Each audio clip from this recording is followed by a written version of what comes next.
Hello students, आज हम लोग पढ़ेंगे इलेक्ट्रोस्टैटिक पोटेंशियल एंड कैपेसिटेंस, जो कि हम लोग का चैप्टर सेकंड है क्लास 12th का, उसके बारे में। और उसमें जो हम लोग का आज का टॉपिक है वो है पैरेलल प्लेट कैपेसिटर, यानी कि देखिए, कैपेसिटर के बारे में हम लोग अपने पिछले जो लेक्चर था उस पर पढ़ चुके हैं। आज हम लोग पैरेलल प्लेट कैपेसिटर को बनाना सीखेंगे और उसका कैपेसिटेंस फाइंड करेंगे। फिर ये देखेंगे कि जो कैपेसिटर हम लोग का फॉर्म हुआ, अगर उसके अंदर हम लोग डाई इलेक्ट्रिक डाल दें तो किस तरीके का चेंज आएगा। ठीक है, तो अभी तक हम लोग ने पढ़ा क्या है? अभी तक हम लोग ने ये पढ़ा है कि जो कैपेसिटेंस होता है वो होता है C is equal to Q by V, जहां पर C जो है वो रिप्रेजेंट कर रहा है कैपेसिटेंस को, और जो Q है वो रिप्रेजेंट कर रहा है चार्ज को, और ये जो V है वो है पोटेंशियल डिफरेंस।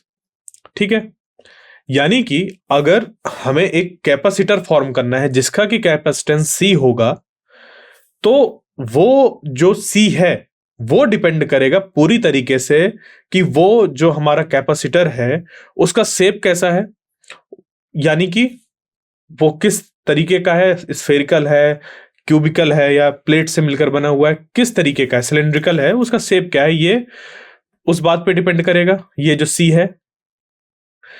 अब अगर वो मान लीजिए कि पैरेलल प्लेट से मिलकर बना हुआ है, तो उस प्लेट का एरिया कितना ही है उस बात पे डिपेंड करेगा।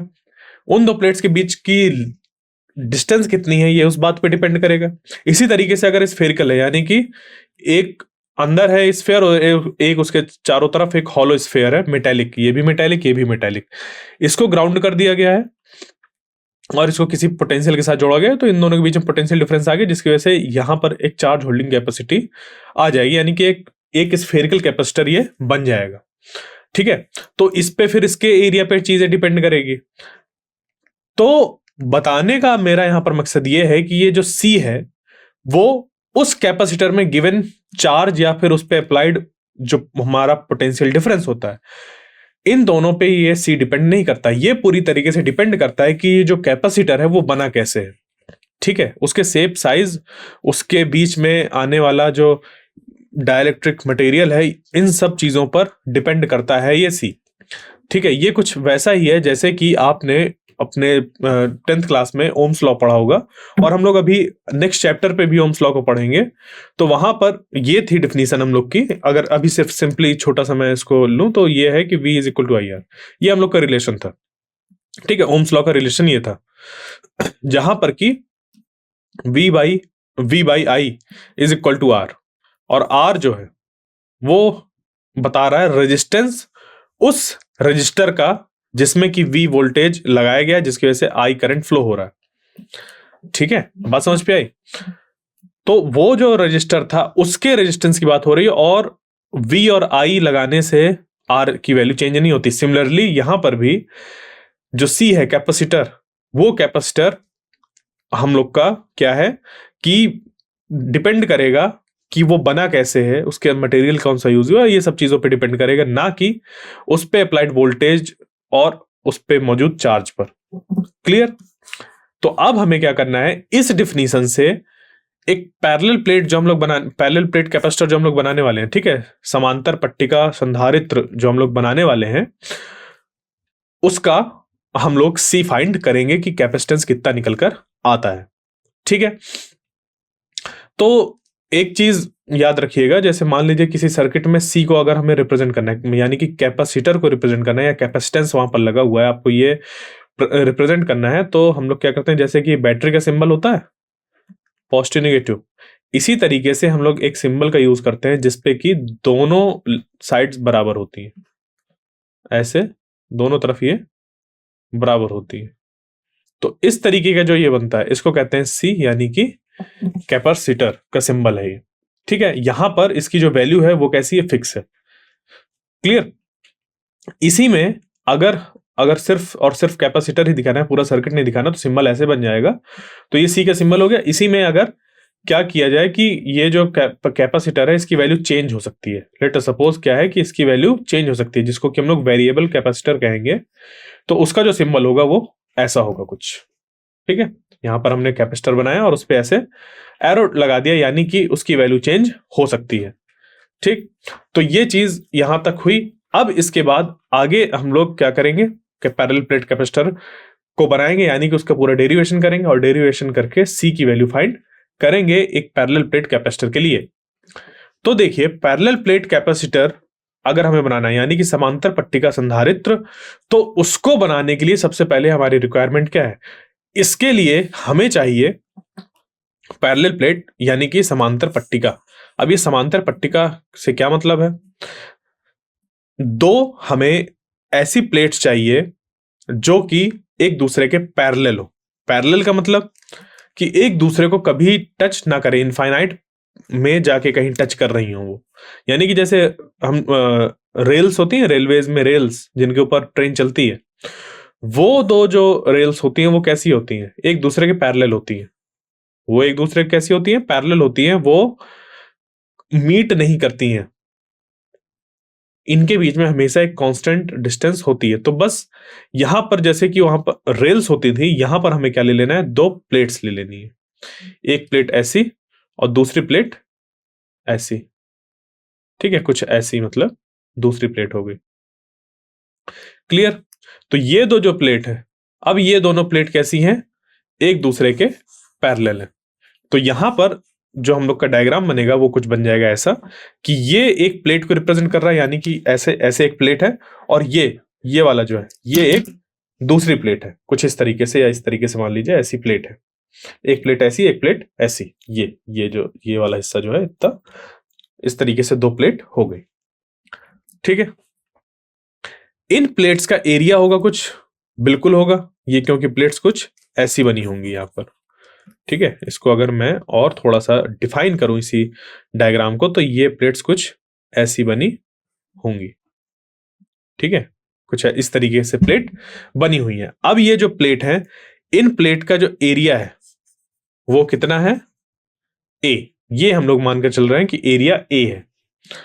दोनों प्लेट्स जो हैं वो है आइडेंटिकल, और सबसे बड़ी बात, लार्ज है। क्या है? लार्ज। देखो यहां पर हमें क्या लेना है? लार्ज प्लेन पैरेलल लेने हैं। ठीक है, तो लार्ज से क्या मतलब है? लार्ज जब हम लोग ने पैरेलल प्लेट्स ली, ठीक है, उस पे आप जो पिछला चैप्टर था उसमें याद करिए, सबसे आखिरी में हम लोग ने पढ़ा था एप्लीकेशन ऑफ गॉसेस लॉ। वहां पर फाइंड किया था एक लार्ज इनफाइनाइट प्लेन शीट की वजह से इलेक्ट्रिक फील्ड। कुछ याद आया? मान लीजिए कि आपके पास एक इनफाइनाइट साइज की एक लार्ज प्लेन शीट है जिसपे की सरफेस चार्ज डेंसिटी सिग्मा है, जिसपे की सरफेस चार्ज डेंसिटी सिग्मा है, तो उसके फ्रंट में इस जगह पर इलेक्ट्रिक फील्ड कितनी होगी और इधर कितनी इलेक्ट्रिक फील्ड होगी, ये फाइंड किया था। बिल्कुल आपको अब याद आया होगा कि यहां पर अगर इस पे सरफेस चार्ज डेंसिटी सिग्मा है, तो जो इलेक्ट्रिक फील्ड यहां पर होगी वो होगी सिग्मा अपॉन 2 एप्सिलॉन नॉट। याद आया? हाँ या ना? बिल्कुल। नहीं याद आया तो इसको रिवाइज करिए और समझिए कि अगर हमारे पास एक लार्ज इनफाइनाइट प्लेन शीट है तो उसके सामने किसी पॉइंट पर जो इलेक्ट्रिक फील्ड होगी वो होगी इतनी, सिग्मा अपॉन 2 एप्सिलॉन नॉट, जिसपे कि यहां से यहां तक की डिस्टेंस का किसी भी तरीके से मेंशन नहीं है, यानी कि यहां पर एक यूनिफॉर्म इलेक्ट्रिक फील्ड हमें मिलेगी। तो इसके लार्ज साइज होने की वजह से खास बात यह है कि ये जो प्लेट होगी वो कैसी होगी? एक यूनिफॉर्म इलेक्ट्रिक फील्ड को जनरेट करेगी। ठीक है, तो अब बात आती है कि लार्ज यानी कि कितना बड़ा? लार्ज यानी कि ये जो प्लेट्स होनी चाहिए उनका साइज कितना बड़ा होना चाहिए? तो इसके लिए जो हम लोग के पास अप्रोक्सीमेशन है वो कुछ इस तरीके का अप्रोक्सीमेशन है कि ये जो हमारी प्लेट है इसका अगर हम लोग एक साइड ले लें, ठीक है, या फिर सिंपली ऐसे ले लें कि जो एरिया है वो much much greater than D square है। ठीक है, ये जो एरिया है इस प्लेट का वो much much greater than D square है, जहां पर कि डी इन दो जो मेटल प्लेट हैं उनके बीच की डिस्टेंस है, और ये बहुत कम रखी जाती है। दो प्लेट्स के बीच में डिस्टेंस बहुत कम रखी जाती है। क्यों रखी जाती है वो अभी आगे समझ पे आएगा। तो ये हो गया हम लोग के पास कि ये अप्रोक्सीमेशन है। इस अप्रोक्सीमेशन का मतलब ये है कि जब हम दो प्लेट्स के बीच की डिस्टेंस बहुत कम कर देंगे, उस केस में जब यहां पर कुछ ऐसा रिलेशन फॉलो होने लगेगा, तब पता चलेगा कि यहां पर जो दो प्लेट्स हैं, एक प्लेट का एरिया बहुत ज्यादा है एज कंपेयर टू जो उन दो प्लेट्स के बीच की डिस्टेंस है उसके स्क्वायर से, तब हम कहेंगे कि वो जो प्लेट है वो as a infinite plane sheet consider की जा सकती है। ठीक है, इतना हो गया। तो सबसे पहली बात यह है कि जो हमारा पैरेलल प्लेट कैपेसिटर है वो कैसे बनेगा, कि इनफाइनाइट प्लेन शीट होंगी या फिर two large plane parallel conducting plates होंगी। ठीक है, फिर से रिपीट करता हूं, two large plane parallel conducting plates. ठीक है, इतनी चीज वहां पर मौजूद होनी चाहिए, तब जाके हम लोग पैरेलल प्लेट कैपेसिटर बना पाएंगे।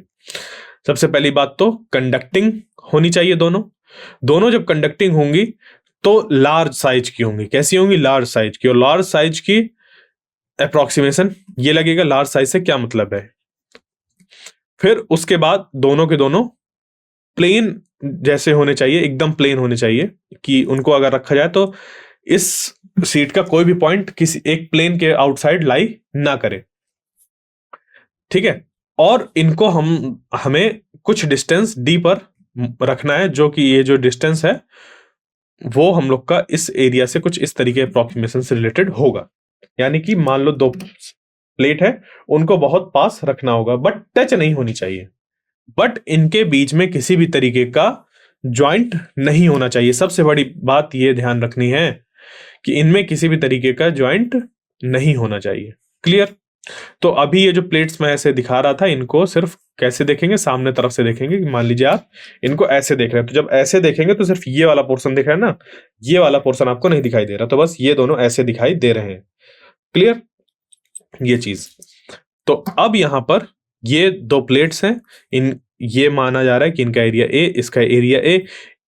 इस प्लेट में जो सरफेस चार्ज डेंसिटी है वो है सिग्मा, और इस प्लेट में जो सरफेस चार्ज डेंसिटी है वो है माइनस सिग्मा। जहां पर कि जो सिग्मा है वो है Q by A, Q by A यानी कि चार्ज अपॉन एरिया, और ये जो माइनस सिग्मा है, माइनस सिग्मा में माइनस क्यू बाई ए होगा, क्योंकि सिग्मा तो क्यू बाई ए है, माइनस सिग्मा यानी कि माइनस क्यू बाई ए। तो इस पे जो सरफेस चार्ज डेंसिटी वो है माइनस सिग्मा, और इस पे है प्लस सिग्मा। और सिग्मा की वैल्यू कितनी है? Q by A. सिग्मा की वैल्यू क्यू बाई ए, जो कि यहां पर ऐसे लिखा हुआ है हमारे पास। ठीक है, अब ध्यान दीजिएगा यहां पर, ये जो हम लोग की प्लेट्स हैं इनके बीच की जब ये ऐसे डिस्टेंस दी है, और क्योंकि ये large plane parallel conducting sheets थी, तो हुआ क्या इसकी वजह से कि इस प्लेट की वजह से, अब क्योंकि यहां पर ये पॉजिटिव है सरफेस चार्ज डेंसिटी, तो इस प्लेट की वजह से इस तरफ भी इलेक्ट्रिक फील्ड होगी, और इस प्लेट की वजह से इस तरफ भी इलेक्ट्रिक फील्ड होगी। होगी कि नहीं होगी, अब आप ये बताइए। बिल्कुल होगी, जैसे कि अभी मैंने इसको आपको रिवाइज कराया, आपके पिछले चैप्टर से कनेक्ट कराया, जहां पर कि हम लोग ने एक इनफाइनाइटली लार्ज प्लेन शीट की वजह से इलेक्ट्रिक फील्ड देखी थी, जो कि होती है सिग्मा अपॉन 2 एप्सिलॉन नॉट। तो यहां पर भी इस शीट की वजह से जो इलेक्ट्रिक फील्ड होगी इस पॉइंट पर अंदर की तरफ, वो हम लोग मान लेंगे कितनी हो जाएगी, E is equal to sigma upon 2 epsilon naught. ठीक है, और इस शीट की वजह से इस पॉइंट पर जो इलेक्ट्रिक फील्ड होगी वो कितनी हो जाएगी, सिग्मा अपॉन 2 एप्सिलॉन नॉट। यहां तक कोई डाउट? ये अभी किसका यूज कर रहे हैं हम? इस रिजल्ट का यूज कर रहे हैं। अब उसके बाद अगर एक बात यहां पर गौर की जाए कि ये जो सिग्मा है वो पॉजिटिव था, जिसकी वजह से यहां पर जो इलेक्ट्रिक फील्ड है उसकी डायरेक्शन आउटवर्ड होगी। क्लियर? यहां तक कोई डाउट नहीं। अब लेते हैं इसको सेकंड वाली प्लेट को, जिसमें कि जो सरफेस चार्ज डेंसिटी है वो कितनी है, माइनस सिग्मा। तो जब माइनस सिग्मा होगी तो माइनस से क्या पता चलेगा, माइनस ये बता रहा है कि इलेक्ट्रिक फील्ड की डायरेक्शन किधर होगी। बस माइनस यहां पर काम करेगा ये बताने का कि इलेक्ट्रिक फील्ड की डायरेक्शन किस तरफ होगी। ठीक है, तो यहां पर है माइनस सिग्मा, जिसकी वजह से अगर यहां पर देखें इस पॉइंट पर जो इलेक्ट्रिक फील्ड होगी इस हमारे पैरेलल प्लेट की वजह से, यहां पर या इस प्लेट की वजह से जिसपे कि surface charge density minus sigma है, तो यहां पर इलेक्ट्रिक फील्ड की जो वैल्यू होगी वो तो निकल कर आ जाएगी, E is equal to sigma upon two epsilon naught. जबकि जो डायरेक्शन होगा इसकी वजह से, वो अगर यहां पर हम दूसरा कलर ले लेते हैं, तो इसकी माइनस की वजह से, माइनस सिग्मा की वजह से जो होगा इस जगह पर इलेक्ट्रिक फील्ड, उसकी डायरेक्शन होगी, अब देखो निगेटिव है ना, तो इनवर्ड डायरेक्शन, और ये जो इलेक्ट्रिक फील्ड बनेगा वो बन जाएगा sigma upon two epsilon not. उसका जो मैग्नीट्यूड है वो इतना, और ये माइनस जो होगा यहां पर, जो माइनस यूज किया जाएगा, माइनस बताएगा इसकी डायरेक्शन, जिसने की बता दिया कि इनवर्ड डायरेक्शन पे है। फिर इसकी वजह से जब इस पॉइंट पर इलेक्ट्रिक फील्ड देखी जाएगी, ठीक है, मतलब इस प्लेट की वजह से जब इस पॉइंट पर इलेक्ट्रिक फील्ड देखी जाएगी, तो वो भी इसी डायरेक्शन में होगी, देखो टुवर्ड्स द प्लेट होगी इलेक्ट्रिक फील्ड, और जो मैग्नीट्यूड होगा वो sigma upon two epsilon not हो जाएगा। और इस प्लेट की वजह से इस पॉइंट पर जो इलेक्ट्रिक फील्ड होगी वो इस तरफ इनवर्ड होगी, ठीक है, यानी कि इसकी तरफ होगी, और जो होगी इलेक्ट्रिक फील्ड वो कितनी होगी, E is equal to sigma upon two epsilon naught. अब देखो यहां पर ये जो वैल्यू है वो इस तरफ है, और ये वाली जो वैल्यू है वो इस तरफ है, यानी कि ये एक दूसरे को कैंसिल आउट करेंगे, ये एक दूसरे को क्या कर देंगे, कैंसिल आउट कर देंगे। तो इस पैरेलल प्लेट के इस तरफ कोई किसी भी तरीके की इलेक्ट्रिक फील्ड हमें नहीं मिलेगी, क्योंकि इसकी वजह से जो इलेक्ट्रिक फील्ड थी वो थी इस तरफ, और इसकी वजह से, इस प्लेट की वजह से जो इलेक्ट्रिक फील्ड थी वो थी उस तरफ।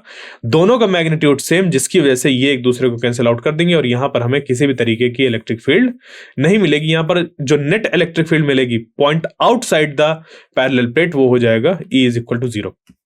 और यहां पर भी सेम, इसकी वजह से इस प्लेट की वजह से जो इलेक्ट्रिक फील्ड होगी उसकी डायरेक्शन होगी आउटवर्ड, तो यहां पर भी जो इलेक्ट्रिक फील्ड है उसका हो जाएगा E is equal to sigma upon two epsilon naught magnitude, और डायरेक्शन इसकी इधर और इसकी इधर, ये दोनों अपोजिट है, तो सिंपली इनको माइनस कर देंगे। तो जब इनको माइनस करेंगे तो ये भी मिलके क्या हो जाएंगे, नेट जो निकल कर आएगी वो E, इसको सिग्मा माइनस अगर बोल दे, और इसको सिग्मा प्लस बोल दे, ई सिग्मा प्लस, यानी कि प्लस की वजह से और ये माइनस की वजह से, तो ये एक दूसरे को कर देंगे कैंसिल आउट, और हमें मिल जाएगा 0, ठीक है। यहां पर 0 हम लोग को इलेक्ट्रिक फील्ड मिल जाएगी, नेट इलेक्ट्रिक फील्ड। तो यहां पर बाहर भी, इस तरफ भी हम लोग को कितनी इलेक्ट्रिक फील्ड मिलेगी, नेट 0 इस पॉइंट पर। अब देखते हैं अंदर, इस जगह पर, यहां पर, इस जगह पर जो इलेक्ट्रिक फील्ड है, ठीक है, यहां पर जो इलेक्ट्रिक फील्ड है वो देखिए, एक तो इसकी वजह से इसी डायरेक्शन में, और एक है इसकी वजह से वो भी इसी डायरेक्शन में, यानी कि ये दोनों सम अप हो जाएंगी, ये वाली और ये वाली इलेक्ट्रिक फील्ड सम अप हो जाएंगी, और अंदर जो इलेक्ट्रिक फील्ड बनेगी वो बन जाएगी E is equal to sigma upon two epsilon naught plus sigma upon two epsilon naught, यानी कि ये दोनों जब ऐड होंगी तो ये ऊपर आ जाएगा 2, और बन जाएगा ये 2 sigma upon two epsilon not, 2 से 2 कैंसिल आउट हो जाएगा, ये निकल कर आ जाएगा sigma upon epsilon not. Clear, बात यहां तक समझ पर आई? तो इस तरीके से हम लोग ने क्या सबसे पहले निकाला कि ये जो पैरेलल प्लेट है, पैरेलल प्लेट दो ऐसे गिवन हैं, वो भी कंडक्टिंग पैरेलल प्लेट, उनके बीच में इलेक्ट्रिक फील्ड एग्जिस्ट करेगी, ना कि बाहर जो इलेक्ट्रिक फील्ड होगी नेट, वो 0 होगी, क्योंकि इस पैरेलल प्लेट की जो इलेक्ट्रिक फील्ड होगी इस पॉइंट पर उसकी वैल्यू इतनी होगी, और इसकी वजह से इस पे वैल्यू तो इतनी होगी बट डायरेक्शन इधर होगी, मतलब मैग्नीट्यूड तो सेम होगा बट डायरेक्शन अपोजिट होगी, तो एक दूसरे को कैंसिल आउट कर देंगे। इसी तरीके से यहां पर इसकी वजह से और इसकी वजह से एक दूसरे को कैंसिल आउट कर देंगे, और यहां पर दोनों एड अप हो जाएंगे, और इलेक्ट्रिक फील्ड जो होगी नेट वो इस डायरेक्शन में हो जाएगी, इस तरफ से इस तरफ, ठीक है, और उसकी वैल्यू होगी सिग्मा अपॉन एप्सिलॉन नॉट। कितनी होगी, sigma upon epsilon naught, E is equal to sigma upon epsilon naught, इतनी इलेक्ट्रिक फील्ड होगी। क्लियर, यहां तक बात, कोई डाउट? तो ये हमारा बेस है, बिल्कुल किसी भी तरीके के आगे जो भी हमें डेरिवेशन करने हैं, पैरेलल प्लेट कैपेसिटर हो या स्फेरिकल कैपेसिटर हो या सिलेंड्रिकल कैपेसिटर हो, वो हमारे सीबीएसई में तो नहीं आते, बट जैसे कि जो इंजीनियरिंग कॉम्पिटिटिव एग्जाम्स होते हैं, यानी कि इंजीनियरिंग कॉलेज में एडमिशन के लिए जो एग्जाम्स होते हैं उसमें कुछ क्वेश्चंस हमारे स्फेरिकल और पैरेलल प्लेट के अलावा सिलेंड्रिकल कैपेसिटर पे भी बेस्ड होते हैं, तो उनका भी हमें कैपेसिटेंस निकालना होता है। तो करते कुछ ऐसे ही, इलेक्ट्रिक फील्ड फाइंड करते हुए चीजों को आगे बढ़ते हैं। तो यहां तक आई थिंक समझ पे आ गया होगा। तो अब बढ़ते हैं आगे, और जो अभी मैंने जैसे बताया कि electric field outside the plate of capacitor अगर देखेंगे इस तरफ या इस तरफ, तो वो हो जाएगी जीरो। किस वजह से? क्योंकि एक दूसरे को कैंसिल आउट कर देंगे। इसकी वजह से जो इलेक्ट्रिक फील्ड होगी वो होगी इस तरफ, और इसकी वजह से जो इलेक्ट्रिक फील्ड होगी वो होगी इस तरफ। एक दूसरे को कैंसिल आउट कर देंगे और हो जाएगा जीरो। सिमिलरली इस तरफ इसकी वजह से जो इलेक्ट्रिक फील्ड होगी वो होगी इस तरफ, और इसकी वजह से जो इलेक्ट्रिक फील्ड होगी वो होगी इस तरफ। क्योंकि ये पॉजिटिव है तो बाहर आउटवर्ड होगी इलेक्ट्रिक फील्ड की डायरेक्शन, और इसकी वजह से इनवर्ड। तो ये एक दूसरे को कैंसिल आउट कर देंगे, क्योंकि एक इनफाइनाइट प्लेन शीट जब होता है उसके सामने इलेक्ट्रिक फील्ड होती है कांस्टेंट, और उसकी वैल्यू होती है सिग्मा अपॉन 2 एप्सिलॉन नॉट। अगर सेम डायरेक्शन में तो एड अप हो जाएंगी, और अपोजिट डायरेक्शन में तो कैंसिल आउट कर देंगी, जो कि हमें यहां पर देखने को मिल रहा है। तो ये थी आउटसाइड द इलेक्ट्रिक फील्ड, जो कि दोनों तरफ होगी जीरो, इधर भी जीरो और इधर भी जीरो। अब बढ़ते हैं आगे और देखते हैं यहां पर कि इलेक्ट्रिक फील्ड कितनी होगी। तो सिंपली जो मैं अभी बताकर आया था बिल्कुल वैसे ही, कि इसकी वजह से इलेक्ट्रिक फील्ड की डायरेक्शन इधर और इसकी वजह से भी इधर, दोनों एड अप हो जाएंगे। तो हम लोग ने क्या किया, सिंपली ऐड कर दिया। E is equal to sigma upon 2 epsilon naught plus sigma upon 2 epsilon naught. ये मान लीजिए कि हो गई इसकी वजह से, और ये वाली हो गई इसकी वजह से। ठीक है, दोनों के दोनों एड अप हो गई, और एड अप होने की वजह से sigma upon epsilon not electric field निकल कर आ गई। किसके अंदर? इस पैरेलल प्लेट कैपेसिटर के अंदर, जिसमें कि सिग्मा चार्ज डेंसिटी थी इस प्लेट में और माइनस सिग्मा थी इस प्लेट में।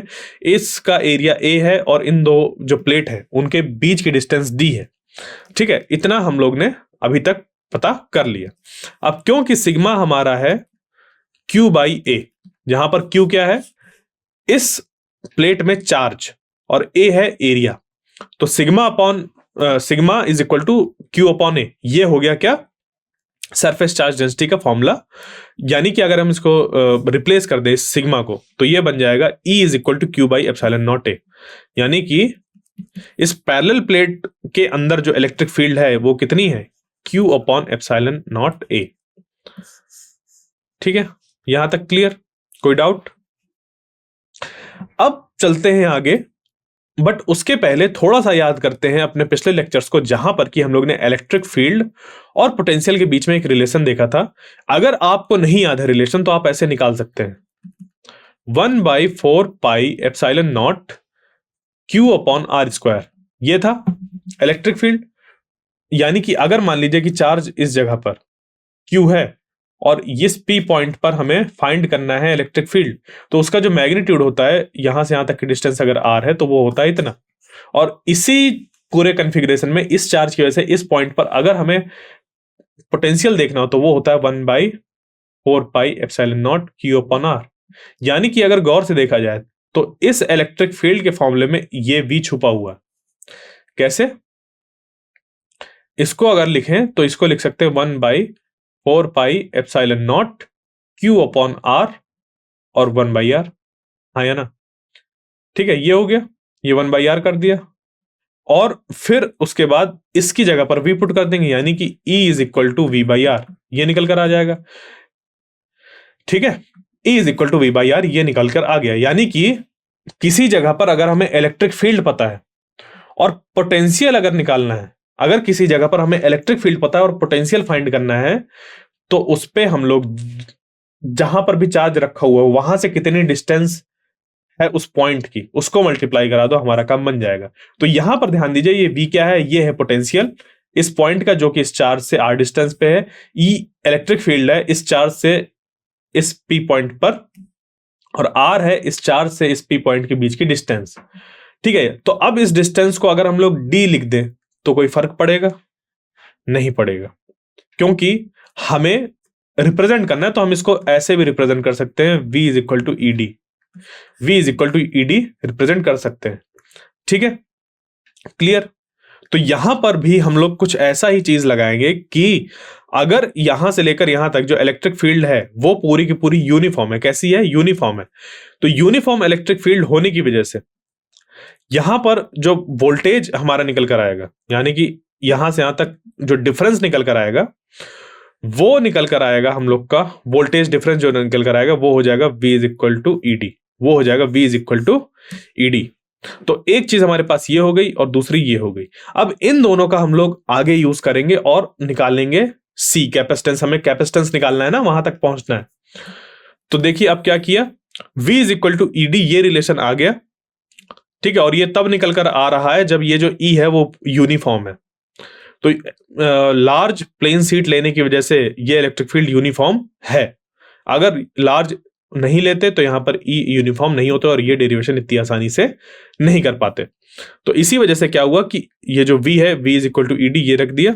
और हम जानते हैं E जो अभी निकाला है, E जो इस जगह पर निकाला है वो कितना निकाला है हम लोग ने,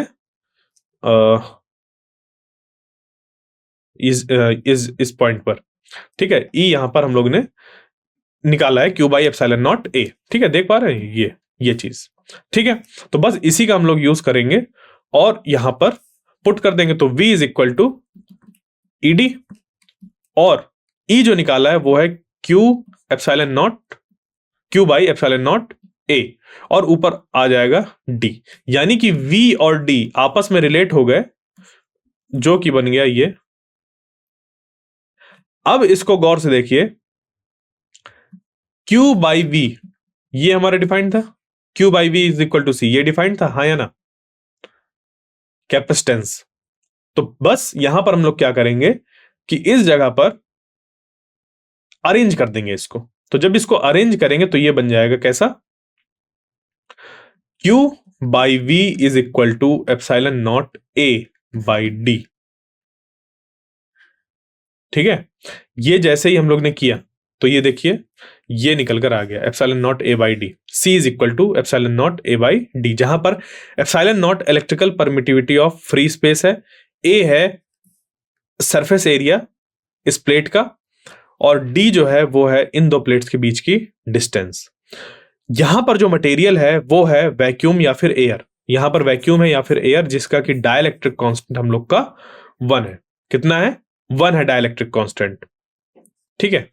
देखिए हर एक डाइलेक्ट्रिक की अपनी डाइलेक्ट्रिक कांस्टेंट की वैल्यू होती है, जिसको कि हम लोग K से रिप्रेजेंट करते हैं।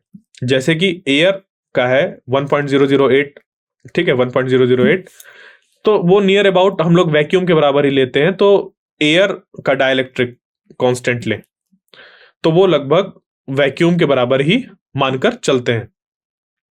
और जैसे वाटर है तो वाटर का डाइलेक्ट्रिक कांस्टेंट जो होता है वो 80 होता है। जो एक प्लेट, एक मेटल प्लेट है मान लीजिए, या मेटल है सिंपली, अगर हम लोग मेटल की बात करें वो प्लेट के शेप में है या नहीं है, मान लीजिए वो क्या है, एक मेटल है, तो उस मेटल का जो डाइलेक्ट्रिक कांस्टेंट होता है वो इनफाइनाइट होता है, ठीक है। अभी आप इतना समझिए, आगे आपको और समझ पे आ जाएगा कि इस डाइलेक्ट्रिक कांस्टेंट का क्या मतलब है। तो ये डाइलेक्ट्रिक कांस्टेंट होता है जो कि रिप्रेजेंट करता है उसकी डाइलेक्ट्रिक स्ट्रेंथ को, डाइलेक्ट्रिक की डाइलेक्ट्रिक स्ट्रेंथ को डाइलेक्ट्रिक कांस्टेंट रिप्रेजेंट करता है। एयर के लिए हम लोग 1 मानकर चलते हैं, जबकि ये 1.008 ऐसे होता है। ये हम लोग लगभग वैक्यूम के बराबर लेकर चलते हैं। वाटर का 80 होता है और मेटल का इनफाइनाइट। तो यहां पर देखिए हम लोग ने ये डेरिवेशन कर लिया, और ये किस चीज का है, ये रिलेशन निकल कर आ गया कैपेसिटेंस का एक पैरेलल प्लेट कैपेसिटर के लिए, ठीक है। जहां पर कि जो D है वो है इन दोनों के बीच की डिस्टेंस, एप्सिलॉन नॉट है electrical permittivity of free space, यानी कि यहां पर हमें पता चल गया इससे कि किसी भी तरीके का डाइलेक्ट्रिक मौजूद नहीं है एयर के अलावा, सिर्फ एयर ही यहां पर मौजूद है, और A है इसका प्लेट का एरिया। तो देखिए आप क्या देख पा रहे हैं कि ये जो कैपेसिटेंस है वो किस पे डिपेंड कर रहा है, वो डिपेंड कर रहा है A में और D में, क्योंकि एप्सिलॉन नॉट तो कांस्टेंट है। तो यहां से अगर देखें तो ये चीज पता चली कि जो कैपेसिटेंस है वो बढ़ेगा जब हम A बढ़ाएंगे, यानी कि एरिया बढ़ाओ तो कैपेसिटेंस बढ़ेगा, और अगर हम लोग क्या करें D को बढ़ाएं तो कैपेसिटेंस घटेगा। यानी कि दो प्लेट्स को अगर हम लोग दूर रखें, दो प्लेट्स जो कि मेटल की हैं उनके बीच में एयर है, उनको हम लोग दूर रखें, तो बाकी चीजें अगर सेम रख रहे हैं तो उसके कैपेसिटेंस की वैल्यू जो होगी वो डिक्रीज हो जाएगी, यानी कि इसके चार्ज होल्डिंग कैपेसिटी डिक्रीज हो जाएगी। क्यों, क्योंकि जब दूर हो जाएगा तो इसमें मौजूद चार्ज जो होंगे इस वाले के चार्ज को होल्ड नहीं कर पाएंगे, क्योंकि जो उनमें लगने वाला फोर्स है वो डिक्रीज हो गया, या ये कहें कि इसकी वजह से जो इलेक्ट्रिक फील्ड थी यहां पे वो डिक्रीज हो गई इसके डी बढ़ने की वजह से। ठीक है, बात समझ पे आई? तो इस वजह से हम लोग क्या करते हैं, जो भी कैपेसिटर फॉर्म करते हैं उसमें एरिया बड़ा रखते हैं, क्योंकि जैसे ही एरिया बड़ा होगा वो कैपेसिटेंस की वैल्यू भी बड़ी होगी, जिससे कि जो उसकी चार्ज होल्डिंग कैपेसिटी वो बढ़ेगी। तो एरिया हम लोग ज्यादा रखते हैं, और जो दो एरिया के बीच की डिस्टेंस होती है डी, वो बहुत कम रखते हैं, और इतनी कम रखते हैं कि वो बस टच ना होने पाए, और वो कुछ इस तरीके से रख जाए, उनके बीच में एक एयर गैप बना रहे। ठीक है, तो अब मैंने पिछले लेक्चर पर एक पॉइंट आउट किया था, एक चीज को, जहां पर यह था कि अगर हमारे पास एक, मान लीजिए कैपेसिटर है, उस पर हम लोग चार्ज देते गए, मान लीजिए ये एक कैपेसिटर है, इस पर हम लोग ने चार्ज दिया और ये फिल हो गए यहां तक। ठीक है, इसकी जो कैपेसिटी है वो खत्म हो गई, फुल हो गया, ये जितना इसको चार्ज रखना था अपने पास उसने रख लिया। अब इससे जब ज्यादा चार्ज इसको देंगे तो ये क्या करेगा, बह जाएगा, लीक कर जाएगा। इसी तरीके से यहां पर भी कुछ होता है कि अगर हम लोग देने के भी कोशिश करते हैं एक्स्ट्रा चार्ज, इसकी कैपेसिटी से ज्यादा, जो इसकी कैपेसिटी होती है इससे ज्यादा भी अगर हम लोग सेम कन्फिग्रेशन को लेते हुए, कन्फिग्रेशन मतलब कि जो भी शेप एंड साइज के जैसे बना हुआ है, यानी कि ए और डी जो इसका सेम है, अगर ये लेते हुए हम आगे इस पे और चार्ज देने की कोशिश करें, तो होगा क्या कि इलेक्ट्रिक फील्ड इतनी ज्यादा बढ़ जाएगी, ये जो ई है, देखिए क्यों, क्योंकि ई जो है वो है हम लोग की क्यू बाई एप्सिलॉन नॉट ए, यही है इसके बीच के डिस्टेंस। तो अगर हम लोग ने चार्ज किसी तरीके से बढ़ाए, तो जैसे ही इसको चार्ज को बढ़ाएंगे तो यहां पर इलेक्ट्रिक फील्ड जो है वो बढ़ेगी, और हमारी इलेक्ट्रिक फील्ड एक स्ट्रेंथ होती है, जिसके बाद अगर इलेक्ट्रिक फील्ड बढ़ती है तो एयर में होने लगता है लीकेज, एयर में डिस्चार्ज होने लगता है, यानी कि स्पार्क होने लगता है, ये दोनों आपस में स्पार्क कर जाएंगे, जिसकी वजह से जो चार्जेस है वो न्यूट्रलाइज हो जाएंगे, और इसकी जो चार्ज होल्डिंग कैपेसिटी है वो उस पे जो चार्जेस स्टोर्ड थे वो डिक्रीज हो जाएंगे। ठीक है, फिर से मैं बता देता हूं क्या मतलब है इसका। आपके पास एक अरेंजमेंट था, एक कैपेसिटर था जिसपे की कैपेसिटेंस इतना था, आपने क्या किया, इस पे फिल करते गए चार्जेस को, और ये यहां तक भर गया। अब इसके बाद जैसे ही इस पे आप चार्ज भरेंगे तो ये क्या हो जाएगा, बह जाएगा। ठीक है, पानी बह जाएगा। अगर इसको पानी को चार्ज से हम लोग कंपेयर करें, तो अगर इस पे पानी भरते जाए तो पानी बह जाएगा। सिमिलरली अगर कैपेसिटर पे हम लोग उसके जो चार्ज की कैपेसिटी है उससे ज्यादा चार्ज भरेंगे, तो देखिए इलेक्ट्रिक फील्ड की वैल्यू बहुत ज्यादा हो जाएगी, जो कि यहां पर क्या करेगा, एक स्पार्क को जनरेट करेगा, क्योंकि वो इलेक्ट्रिक फील्ड एयर की डाइलेक्ट्रिक स्ट्रेंथ को इंक्रीज कर जाएगा। डाइलेक्ट्रिक स्ट्रेंथ यानी कि एक इलेक्ट्रिक फील्ड की वैल्यू है, जिसके बाद की वो एक स्पार्क हो जाता है, एयर में भी स्पार्क हो जाता है, एयर कंडक्ट कर जाती है आयनाइज होकर। तो उस वैल्यू को रीच नहीं करना चाहिए चार्ज फिल करते करते, समझ रहे हैं? यानी कि अगर एक कॉन्फ़िगरेशन हमने बनाया C is equal to epsilon naught A by D, यानी कि एरिया कुछ लिया और उनके बीच का D कुछ लिया, और यहां से डिसाइड हो जाएगा कि इलेक्ट्रिक फील्ड कितनी हो सकती है।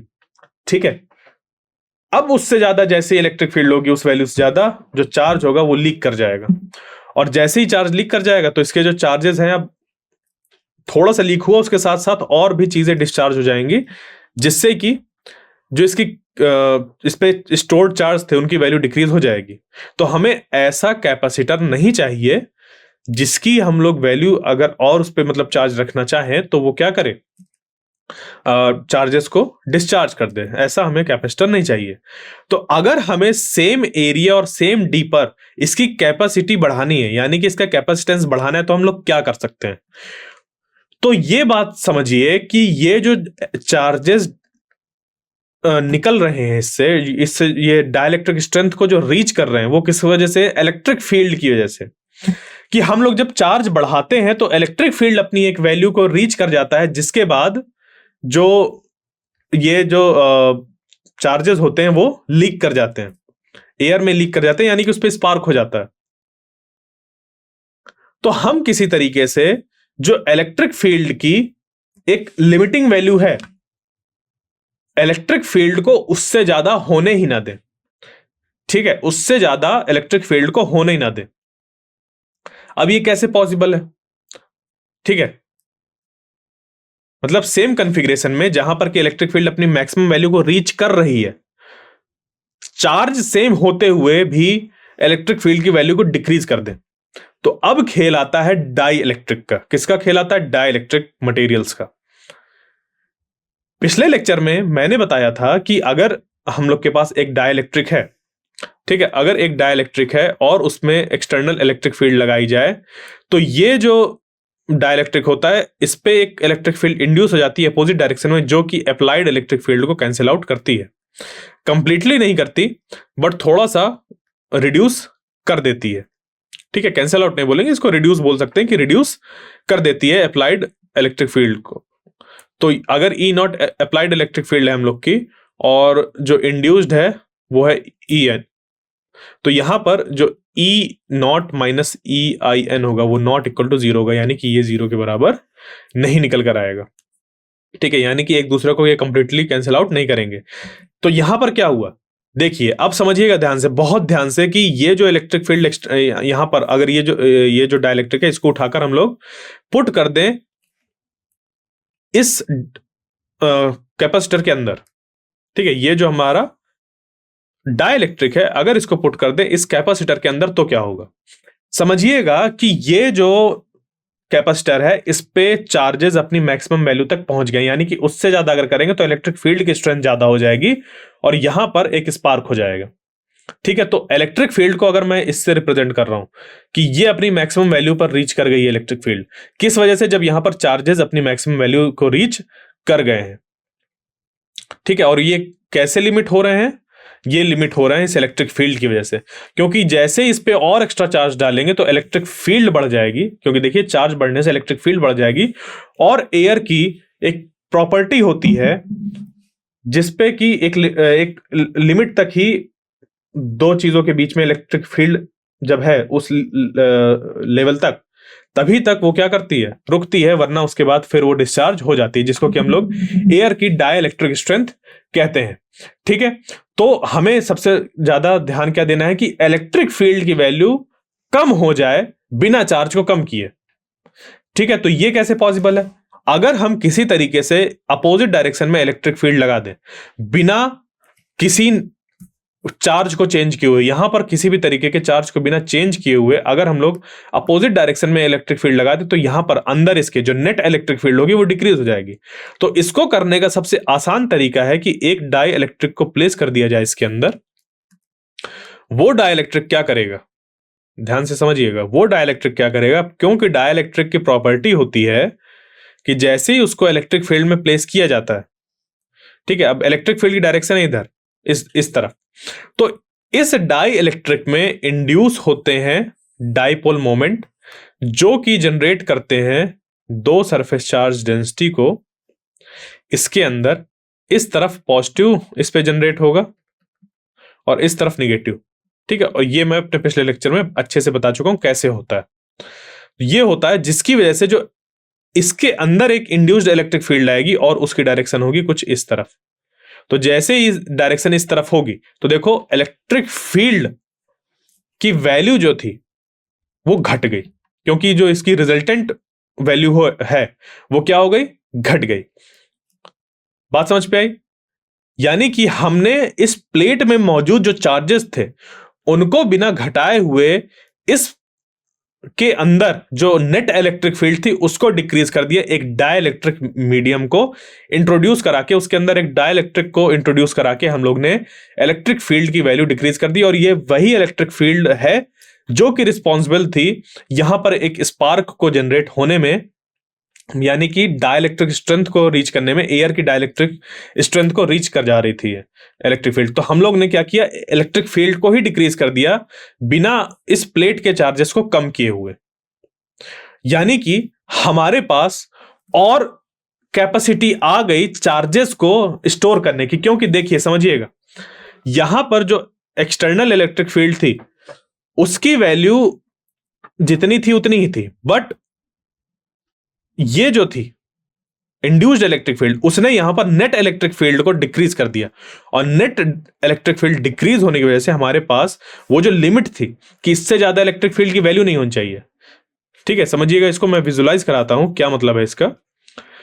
कि हमारे पास मान लीजिए जीरो से इलेक्ट्रिक फील्ड बढ़ना चालू हुई, चार्ज हम लोग बढ़ाते जा रहे हैं और जीरो से इलेक्ट्रिक फील्ड बढ़ना चालू हुई, और ये इसकी लिमिटिंग है कि इससे ज्यादा अगर इलेक्ट्रिक फील्ड गई तो जो चार्जेस होंगे वो आपस में डिस्चार्ज कर जाएंगे, यानी कि स्पार्क हो जाएगा।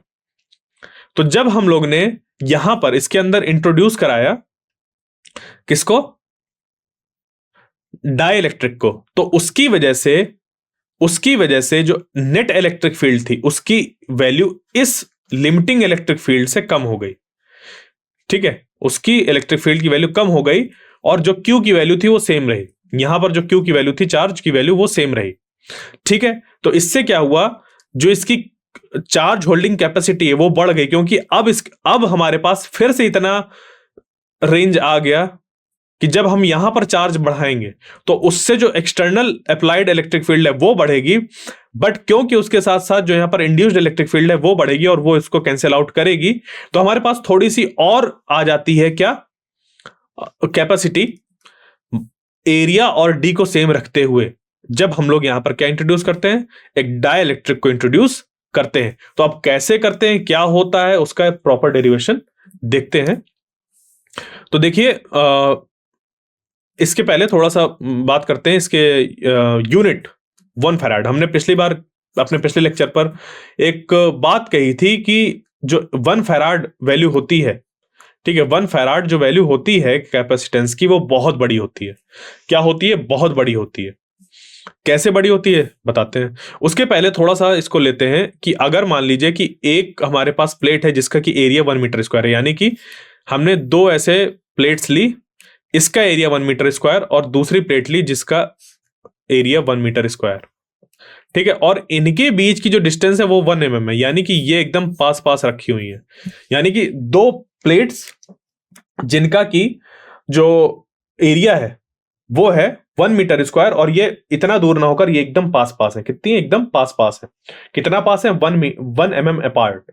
उस केस में जो कैपेसिटेंस की वैल्यू निकल कर आती है वो निकल कर आती है 8.85 इंटू 10⁻9 फैराड, इतनी वैल्यू निकल कर आती है। और हमें अगर 1 फैराड बनाना है, देखिए 10⁻9 यानी कि बहुत कम है, और यहां से अगर हमें 1 फैराड अगर बनाना है वैल्यू, तो इसके लिए हमें जब कैलकुलेशन करेंगे तो ये निकल कर आएगा कि जो एरिया होगा प्लेट्स का वो होगा 10⁻9 मीटर स्क्वायर, और जो डी की वैल्यू होगी वो 1 सेंटीमीटर होगी। यानी कि आप सोचिए 30 किलोमीटर लंबी और 30 किलोमीटर चौड़ी एक प्लेट है, एक स्क्वायर शेप की प्लेट है इस तरफ, और इसी तरीके की दूसरी तरफ, यानी कि ये एक इसकी 30 और 30 इंटू 30, ये एरिया है 30 इंटू 30, और 30 इंटू 30 क्या है, 30 किलोमीटर्स, और इधर भी 30 इंटू 30 किलोमीटर्स की दो प्लेट, और उनको रखना है हमें 1 सेंटीमीटर अपार्ट। इम्पॉसिबल, हम लोग ऐसा 1 फैराड का एक कैपेसिटर नहीं बना सकते। तो हमें, क्योंकि देखिए 1 फैराड की जरूरत होती है, तो हम लोग क्या करते हैं, छोटे छोटे कैपेसिटर्स को कंबाइन करके एक नया कैपेसिटर बनाते हैं। और ये वाला पार्ट हम लोग जो होगा आगे वाले लेक्चर्स पे पढ़ेंगे, जहां पर कि हम लोग कॉम्बिनेशन ऑफ जो कैपेसिटर्स हैं उनको सीखेंगे कि छोटे छोटे कैपेसिटर्स की वैल्यू को कैसे हम लोग जोड़कर बढ़ाते हैं। ठीक है, तो ये यहां तक क्लियर हो गया। अब चलते हैं आगे कि हमें क्या करना है, कि डाई इलेक्ट्रिक को प्लेस करना है। तो थोड़ा सा हम लोग क्या करते हैं, ये ले लेते हैं कि ये है इलेक्ट्रिक फील्ड की वैल्यू जब इसके और इसके बीच में किसी भी तरीके का डाइलेक्ट्रिक मीडियम मौजूद नहीं है, यानी कि सिर्फ एयर मौजूद है या वैक्यूम मौजूद है। तो जो यहां पर इलेक्ट्रिक फील्ड की वैल्यू होगी वो इतनी होगी, सिग्मा अपॉन एप्सिलॉन नॉट। और ई नॉट इसको बोल दिया गया है कब, किस केस में, कि जब यहां पर किसी भी तरीके के डाइलेक्ट्रिक मौजूद नहीं है, विदाउट डाइलेक्ट्रिक है। और यहां पर जो पोटेंशियल डिफरेंस होगा वो इतना होगा। ठीक है, और कैपेसिटेंस की जो वैल्यू निकल कर आई इतनी निकल कर आई। अब इस पे कराते हैं इंट्रोड्यूस किसका, डाइलेक्ट्रिक का। तो होगा क्या, जैसे ही हम लोग यहां पर एक डाइलेक्ट्रिक को इंट्रोड्यूस कराएंगे तो डाइलेक्ट्रिक को इंट्रोड्यूस कराने की वजह से इस पे आ जाएगा इधर पॉजिटिव चार्ज और इधर आ जाएगा नेगेटिव चार्ज, जो कि क्या करेगा, एक अपनी इंड्यूस्ड इलेक्ट्रिक फील्ड को प्रोड्यूस करेगा। किसको प्रोड्यूस करेगा? एक इंड्यूस्ड इलेक्ट्रिक फील्ड को प्रोड्यूस करेगा अपोजिट डायरेक्शन में, और उसकी जो वैल्यू होगी इंड्यूस्ड इलेक्ट्रिक फील्ड की वो हो जाएगी सिग्मा पी, यानी कि डाइपोल मोमेंट की वजह से जो आई, या कह लीजिए कि इंड्यूस्ड जो स्पेस सरफेस चार्ज डेंसिटी आई इसके अंदर, वो हो गई sigma P upon epsilon naught. ये हमारे पास रिजल्ट है कि इस पे कितनी इलेक्ट्रिक फील्ड इंड्यूस होगी, यानी कि जो इलेक्ट्रिक फील्ड लग रही है उधर से, ठीक है, एक्सटर्नल जो इलेक्ट्रिक फील्ड है वो है सिग्मा अपॉन एप्सिलॉन नॉट, और जो अपोजिट डायरेक्शन में है उसके इंड्यूस्ड वाली वो है sigma P upon epsilon naught, यानी कि ये एक दूसरे को क्या करेंगे, कैंसिल आउट करेंगे। तो जो नेट इलेक्ट्रिक फील्ड हमें मिलेगी वो मिल जाएगी इतनी, वो मिल जाएगी इतनी। कैसे? E is equal to electric field किसकी वजह से, जो बाहर थी, E naught minus E induced. तो E नॉट कितनी थी, सिग्मा अपॉन एप्सिलॉन नॉट, यही अभी हम अपने पिछले स्लाइड पे देख कर आए रिवाइज करके। तो sigma upon epsilon not minus sigma P upon epsilon not, जो कि बन जाएगा sigma minus sigma P upon epsilon naught. ठीक है, क्लियर? तो ये हो गई इलेक्ट्रिक फील्ड। तो देखिए प्रोसेस क्या था हम लोग का पैरेलल प्लेट कैपेसिटर के कैपेसिटेंस को निकालने के लिए, कि पैरेलल प्लेट पहले बनाया, दो उसका एरिया और डी डिफाइन किया, सरफेस चार्ज डेंसिटी डिफाइन करी, जिसपे कि बाकी चीज यहां पर सेम है, सिर्फ यहां पर एक डाइलेक्ट्रिक को इंट्रोड्यूस किया गया, जिसकी वजह से इस पे एक इंड्यूस्ड इलेक्ट्रिक फील्ड आई, जिसकी की वैल्यू है sigma P upon epsilon not, और जो ई नॉट है, जो मतलब अप्लाइड इलेक्ट्रिक फील्ड है, उसकी वैल्यू कितनी है, ई नॉट की है सिग्मा अपॉन एप्सिलॉन नॉट। तो बस उन्हीं को हमने यहां पर माइनस किया, और जो नेट इलेक्ट्रिक फील्ड है ई, नेट इलेक्ट्रिक फील्ड है ई, उसको हम लोग ने यहां पर लिख लिया, जो कि निकल कर आ गई है। ठीक है, एक बात ध्यान दीजिएगा, कभी भी हम लोग जो इस सिंबल्स का यूज करते हैं वो किसी बड़े से टर्म को रिप्रेजेंट करने के लिए करते हैं। तो ई अगर मैंने यहां पर लिखा है, तो ई क्या रिप्रेजेंट कर रहा है वो हम लोग डिसाइड कर सकते हैं। ठीक है, बट जैसे इलेक्ट्रिक फील्ड है तो उसके लिए हम लोग ई यूज करते हैं, तो ठीक है, ई ज्यादातर यूज करते हैं। अब ई आई एन लिखा है तो हमने इसको बताया कि ये इंड्यूस्ड इलेक्ट्रिक फील्ड है, तो इसे हमें लिखना पड़ेगा कि ई आई एन क्या है, ऐसे करके, where E I N is equal to induced electric field, E naught is equal to applied electric field, और ई जो है वो है नेट इलेक्ट्रिक फील्ड। इस तरीके से हर एक चीज को लिखना होता है कि कौन क्या क्या है, और ये सारी चीजें इस पे लिखी भी हुई। देखो, net electric field in the dielectric, तो ई जो है वो नेट इलेक्ट्रिक फील्ड है। ई नॉट पहले अभी इसके पिछले वाली स्लाइड में हमने बता दिया था, और ई जो पी है वो अभी बता दिया कि वो पोलराइजेशन की वजह से इलेक्ट्रिक फील्ड है अपोजिट डायरेक्शन में। ठीक है, तो ये हो गया। अब देखिए, E V is equal to E D, ये होता है हमारे पास रिलेशन, यानी कि potential difference is equal to electric field into जितना भी उनके बीच में हम लोग पॉइंट्स के बीच में डिस्टेंस कंसीडर कर रहे हैं। तो ये हो गया, बस यहां पर जो ई निकल कर आया उसको पुट कर देंगे, तो ये हो गया v is equal to sigma minus sigma P D, इस तरीके से। और ये जो सिग्मा माइनस सिग्मा पी होता है ये प्रोपोर्शनल होता है सिग्मा बाई के के। किसके प्रोपोर्शनल होता है?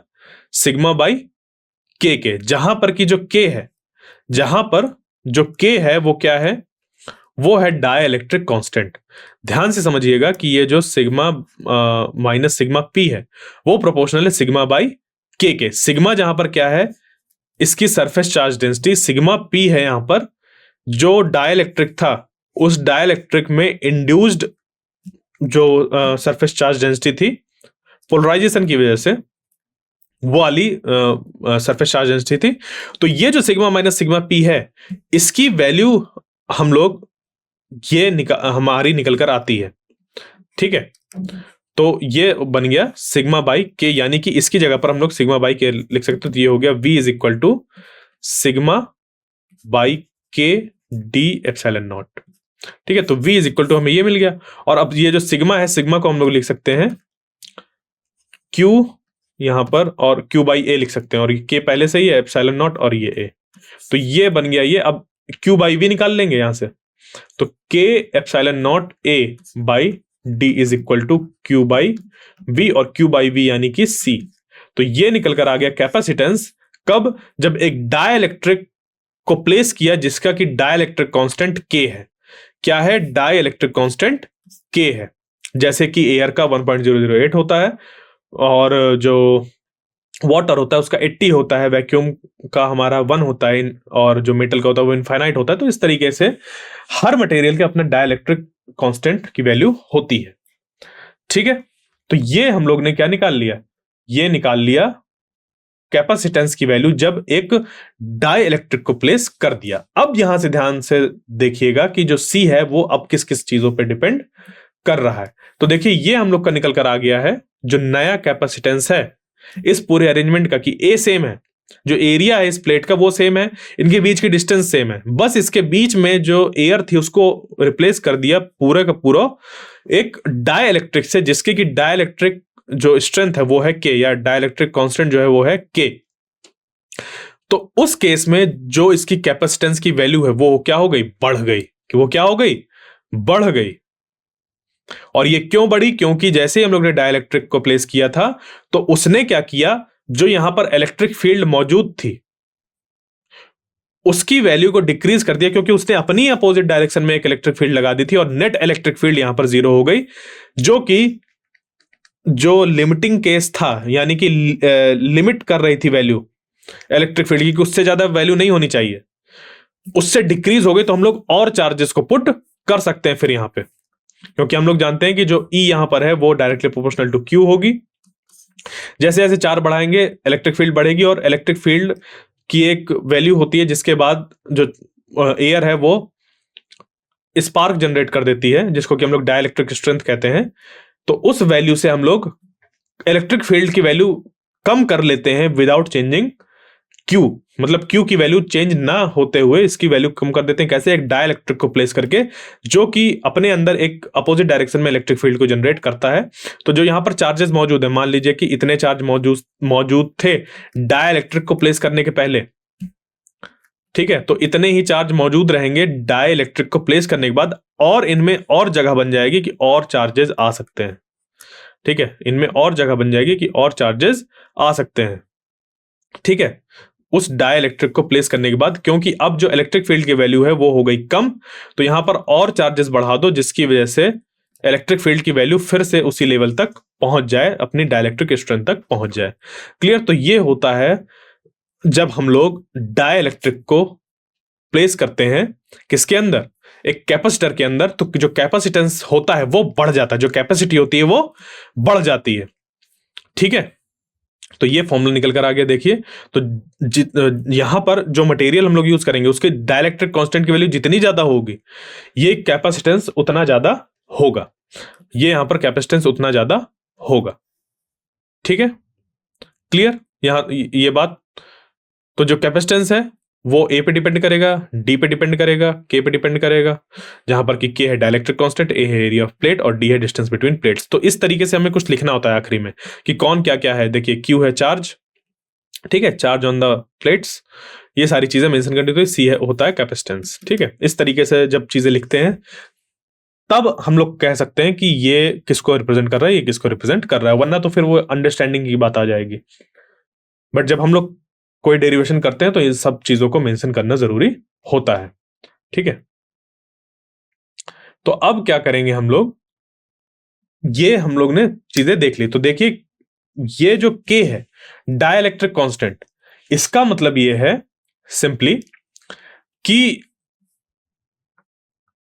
एक हमारे पास मटेरियल है, ठीक है, एक हमारे पास मटेरियल है जिसपे कि जब हम फोर्स निकाल रहे हैं या इलेक्ट्रिक फील्ड निकाल रहे हैं तो उसकी वैल्यू कुछ डिक्रीज हो रही है। यानी कि अगर मान लीजिए कि एक इधर चार्ज रखा हुआ है और एक चार्ज इधर रखा हुआ है, ठीक है, इनके जस्ट इधर किनारे पे एक चार्ज इधर रखा हुआ है और एक चार्ज इधर रखा हुआ है। अभी जब यहां पर एयर है, यहां पर क्या है, एयर है, तो उस केस में जो फोर्स ये वाला इस पे लगाएगा वो लगाएगा F is equal to 1/4πε0 Q1 Q2 upon R², इतना फोर्स लगाएगा। और जब इसके बीच में एक डाइलेक्ट्रिक मीडियम को रख दिया जाएगा, तो उसकी वजह से क्या होगा, जो फोर्स लगने लगेगा डाइलेक्ट्रिक मीडियम के को रखने के बाद, वो हो जाएगा 1/4πε0 के।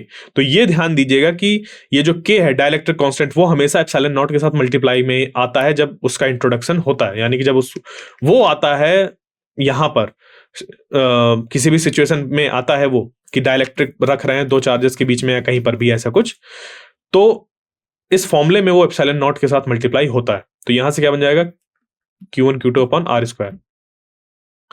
ठीक है, ये बन गया। अब जैसे इसको किया गया ये, तो अब देखिए, क्योंकि डाइलेक्ट्रिक कांस्टेंट की वैल्यू जो होती है वो के से ज्यादा होती है, तो यहां पर अब ये दो जो चार्ज हैं इनमें लगने वाला फोर्स हो गया डिक्रीज। क्या हो गया, इनमें लगने वाला फोर्स क्या हो गया, डिक्रीज हो गया। ये इसमें जितना फोर्स पहले लगा रहा था, अब के टाइम्स उतना कम लगाएगा। ठीक है, उतना 1/k टाइम्स लगाएगा, या फिर उतना के टाइम्स कम लगाएगा। दो अलग अलग तरीके से बोल रहा हूं मैं सेम चीज को। ये यहां तक क्लियर हुआ? तो इसी को, ये जो एप्सिलॉन नॉट के होता है, इसी को डिफाइन करते हैं हम लोग एप्सिलॉन, जिसको की बोलते हैं इलेक्ट्रिकल परमिटिविटी ऑफ मटेरियल। ये होता है electrical permittivity of free space, और या फिर इलेक्ट्रिकल परमिटिविटी ऑफ वैक्यूम, और ये जो होता है ये होता है electrical permittivity of this material. यानी कि देखिए, शुरुआत में जो हम लोग कूलॉम्स लॉ पढ़ रहे थे, वहां पर हमेशा ये माना गया था कि इनके बीच में किसी भी तरीके का मीडियम मौजूद नहीं है, तभी ये फोर्स की वैल्यू निकल कर आ रही थी 1/4πε0 Q1 Q2/r²। बट अगर इनके बीच में किसी तरीके का मीडियम होगा, मान लीजिए कि ये दोनों वाटर में रखे हुए हैं, ये दोनों वाटर में रखे हुए हैं, तो इनके बीच में वाटर है, तो क्या होगा, इस के की जगह पर 80 आ जाएगा। क्या आ जाएगा, 80, क्योंकि वाटर की जो डाइलेक्ट्रिक कांस्टेंट की वैल्यू होती है 80। यानी कि अब इनके बीच में जो लग रहा है फोर्स, वो 80 से डिवाइड हो रहा है। ठीक है, यानी कि 80 टाइम्स कम हो रहा है, या फिर 1/80 हो रहा है। क्लियर? और एप्सिलॉन नॉट के, यानी कि एप्सिलॉन नॉट या फिर 80 एप्सिलॉन नॉट को हम लोग एप्सिलॉन बोलेंगे, जो कि रिप्रेजेंट करेगा इस मटेरियल की ऐसी प्रॉपर्टी जो कि यहां से लगने वाले फोर्स को अपने आप से पास होने दे रहा है। ठीक है, मतलब वो किस तरीके से उसको चेंज कर रहा है। ये फ्री स्पेस का होता है ये, तो आपको ये रिलेशन याद रखना है, जिससे कि ये निकल कर आ जाता है। तो बस कैसे क्या करते हैं, डाइलेक्ट्रिक कांस्टेंट कैसे डिफाइन करते हैं, इन्हीं को हम आपस में डिवाइड करा देते हैं, तो ये बन जाता है एफ के अपॉन एफ। तो 1/4πε0, यहां पर के Q1 Q2/r² बनेगा, और डिवाइड कर दिया जाएगा तो ये बन जाएगा 1/4πε0 Q1 Q2/r²। ये एफ रखा है, यानी कि जब दो चार्जेस के बीच में किसी भी तरीके का मटेरियल नहीं था, और ये तब है फोर्स जब इन दोनों को हम लोग ने रख दिया है। तो ये इसको जब सॉल्व करेंगे, ठीक है, इसको जब हम लोग सॉल्व करेंगे तो ये निकल कर आ जाएगा कितना, ये आपस में सब कट जाएगा और ये निकल कर आ जाएगा 1/k। यानी कि इसको अब अगर हम लोग देखें तो F/Fk, ये अगर जब निकालते हैं तो ये k के बराबर निकल आ जाता है।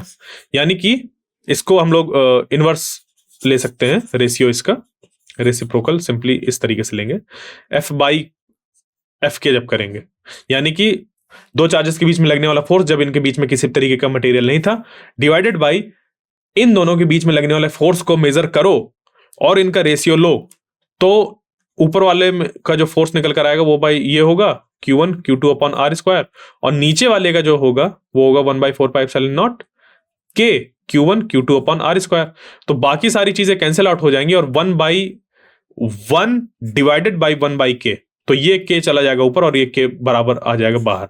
यानी कि इस तरीके से डाइलेक्ट्रिक कांस्टेंट हमारा फाइंड किया जाता है एक्सपेरिमेंट के थ्रू। यानी कि दो चार्जेस लो, उनके बीच में कोई मटेरियल मीडियम मत रखो, फोर्स की वैल्यू फाइंड करो, उनके बीच में फिर मटेरियल लाओ और उनके बीच में लगने वाले फोर्स को फाइंड करो, दोनों का रेशियो निकालो और वो के बराबर निकल कर आ जाएगा। ये फोर्स तब है जब किसी भी तरीके का मीडियम नहीं मौजूद था, यहां पर था जब मीडियम मौजूद था।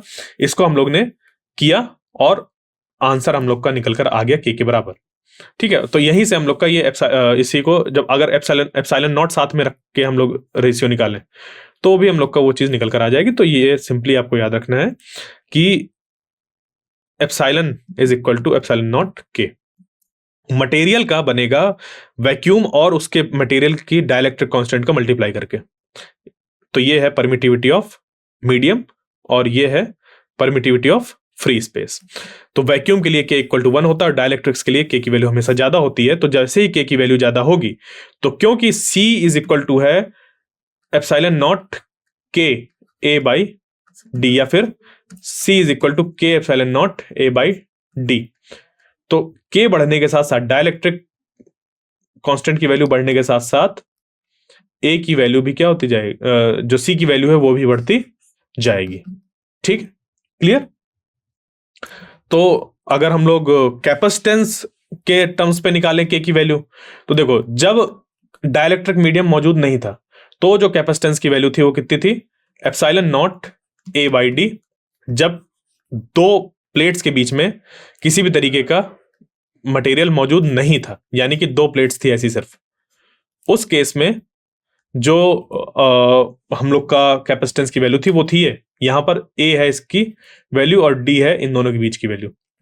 ठीक है, कितना सेपरेशन है, तो ये थी वैल्यू। और जब इसके बीच में एक मटेरियल आ गया, यानी कि इसके बीच में जब एक मटेरियल आ गया, उस केस में जो c की वैल्यू है वो कितना, अगर इसको c नॉट मान ले, ये c नॉट मान लीजिए, जब मटेरियल मौजूद नहीं था, और जब मटेरियल मौजूद हो गया तो ये हो जाएगा k epsilon naught a by D. तो इसी का हम लोग रेशियो ले लेते हैं c बाई c नॉट का, यहां से ये k निकल कर आ जाता है। ये बिल्कुल वैसा ही है जैसे कि f के टर्म्स पे हम लोग ने k की वैल्यू डिफाइन करी थी। ठीक है, तो इस तरीके से आज का जो लेक्चर था हम लोग का यहीं पर फिनिश होता है।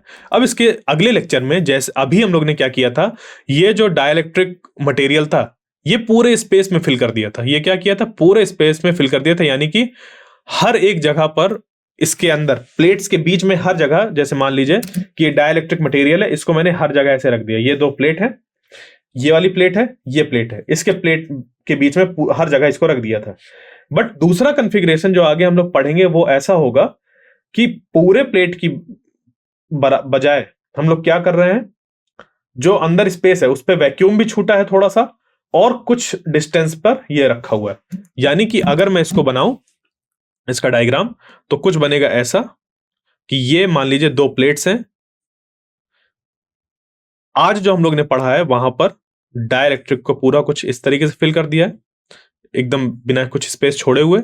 और जो हम आगे पढ़ेंगे वो कुछ ऐसा होगा जहां पर कि दो ये ऐसे होंगे, और मान लीजिए कि बीच में थोड़ा सा कुछ इस तरीके से डाइलेक्ट्रिक को प्लेस कर दिया गया है। ठीक है, तो टोटल डिस्टेंस ये d है और इसकी हम लोग ले लेंगे t। तो फिर कैपेसिटेंस का एक जनरल फॉर्मूला निकल कर आएगा कि d की वैल्यू कैसे भी हो हम उसको फाइंड कर सकते हैं। बट देखिए, सिर्फ फॉर्मूला जानना नहीं जरूरी है, वो निकल कर कैसे आया वो जरूरी है। देखिए, कैपेसिटेंस का जो हम लोग ने आज डेरिवेशन किया है उस पे हमेशा हम लोग ने इलेक्ट्रिक फील्ड फाइंड करने के बाद v फाइंड किया है, और v को फाइंड करते ही फिर q by V is equal to c, ये वाले रिलेशन तक पहुंचे हैं, और जो भी अरेंजमेंट होकर आया है उससे वैल्यू निकलकर आई है c की। तो इसी तरीके से यहां पर भी हम चीजों को लेंगे, और यहां पर अब देखिए क्या कितनी इलेक्ट्रिक फील्ड है, यहां पर कितनी इलेक्ट्रिक फील्ड है, उसी के अकॉर्डिंग चीजों को सॉल्व करेंगे। तो वो आप जब कल करेंगे इसको तो समझ पे आ जाएगा। तो आई होप आपको जो आज का लेक्चर था वो समझ पे आया होगा। अगले लेक्चर तक के लिए थैंक यू।